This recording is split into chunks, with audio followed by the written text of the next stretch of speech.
On the second day of Christmas, my brew love gave to me. What do we got, love? A Fuggles SMASH, fermented with Kveiking yeast. What kind of Kveiking? It's an Imperial Kveiking. Oh, so they're Imperial yeasts Kveiking blend, Yes. which we've never figured out exactly what strains it's a blend of. I have no idea, but I've used it 3 times, and it's been a wonderful yeast to use.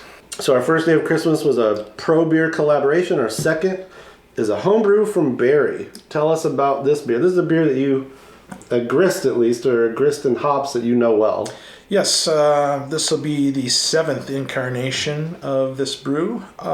It's a Marris Otter or Fuggles SMASH that I like to make. For this particular batch, I did 22 pounds of Marris Otter. It was a 12-gallon batch. 1.5 ounces of US Fuggles and 1.5 ounces of UK Fuggles. I like to use the higher alpha acid Fuggle, which I think is the US, which came in at like 5.4%. And I use that at 60, and then I use the UK, which is a lower, at 20. I separated into 3 4-gallon batches. I put Imperial Kveiking yeast on this one. The other 2, I did a Imperial Napoleon and a Imperial Citrus. Oh.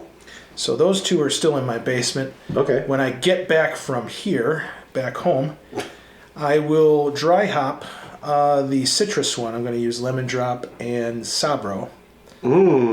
So we're going to dry hop with that. And then the other one, the Napoleon, turned out almost, it tastes almost exactly like a Hefeweizen. Huh. Almost the Napoleon yeast is the French Saison yeast? I'm not yeah, I think it is French Saison, but it tastes kind of like a Hefe. Yeah, it's really interesting, and it might be because of the Marris Otter Fuggles, you know. It's a little earthy, but it's got just the smell and the characteristics of a Hefe. Are you going to call it She's So Hefe? Ooh, I could do that, yeah. She's so heavy.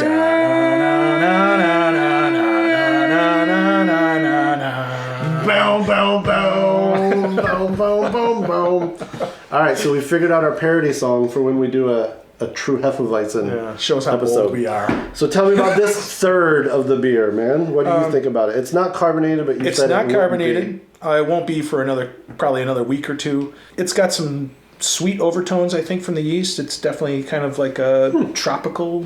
I get kind of a tropical. I definitely get a lemon peel, almost like a lemon bar from the upper Midwest perspective. A lemon bar, you know, you want a lemon bar? Yeah.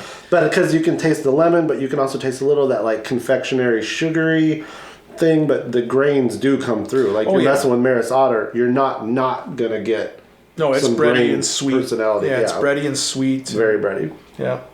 But I think the yeast really did it justice. It chewed through this in. So I was just going to ask, what was the temperature and kind of the time regimen for your fermentation? Well, the fermentation was about 2.5 days. It literally started an hour after I pitched it, and I pitched it from the bag. I didn't even make a starter. I just pitched it right from the pouch in, and an hour later, I pitched it at 100 degrees. So I cooled the wort down to 100. I pulled the 4 gallons out from that right away, and continued to cool the rest. That makes sense, yeah. But I pulled it down, I pulled it out, 4 gallons at 100 degrees, put it on the table, wrapped it with my electric blanket, threw the yeast in right away, and then kept it right around 100 degrees for the 2.5 to 3 days that it chewed through. I mean, it was intense. I came down an hour later, it was already like bloop, bloop, bloop, bloop, bloop. What was the OG-FG?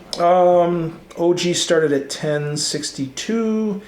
This one ended at 1008.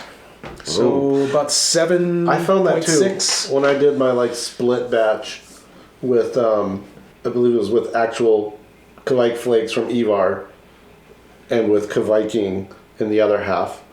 I can't remember what the OG was, probably 1060, 1070.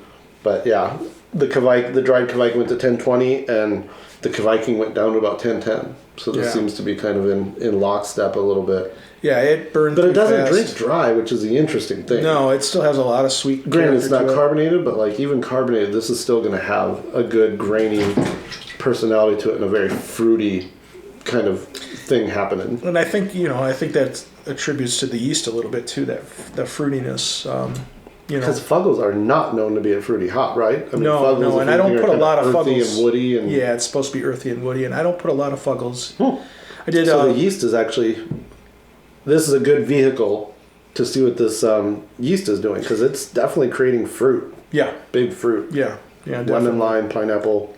I'm going to definitely brew this beer again, and I'll do it in a larger batch. I'll probably do it in a 10-gallon batch next time. But it'd be a good summer beer. Yeah. It seems like this can almost get a dry hop of like lemon drop maybe as well. I wouldn't hit it with more Fuggle. Yeah. It seems like you should follow the fruit direction that the yeast is creating.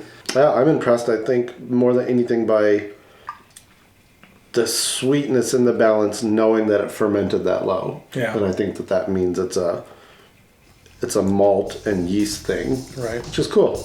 Good looking out, dude. Happy second day of Christmas. Second day.